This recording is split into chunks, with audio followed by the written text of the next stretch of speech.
นี่แหละน้ำแม่ก่อนสังขารด้วยค่ะเด้อ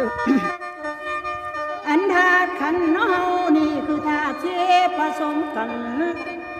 อันธาตุขันธ์บ่มีวันสิอยู่ดีเอ้ยเด้อนี่พ่อปันขับนักป่าพิงถ้าเขานั้นมันก็เป็นเฮาคนเขานั้นมันก็ไม่เป็นดินล้วนบ่แม่นคนพระสัมมาเพิ่นตรัสไว้แต่ต้นเพิ่นให้เบิ่งกายะใส่ปัญญามองดู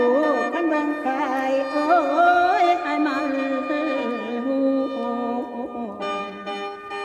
ตึกต้องหัวให้มันแกงกายเฮามีอย่างแน่มีธาตุดินเดือธาตุน้ำผสมเข้านั่นใส่กันอันเตโสนธาตุบ่ลมคือธาตุอื่นบ่พอไหวชีวิตใส่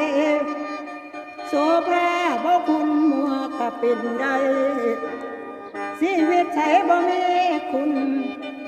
ท่านเป็นบุญอันสร้างก็ชีวิตคนน้อมันมาหนักกะรอบ่มีสิเที่ยงสันเพราะฉะนั้นให้เฮาเบิ่งเจ้าของเองเบิ่งในกายกายาเบิ่งให้มันโอ้ยน้อยแจ้โอ้ป่าไม้หนูคือน้ำคือกันกับน้ำทาฝนตกน้ำบ่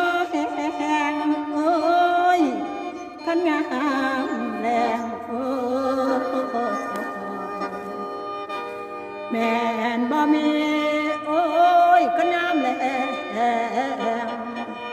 น้ำบ่มี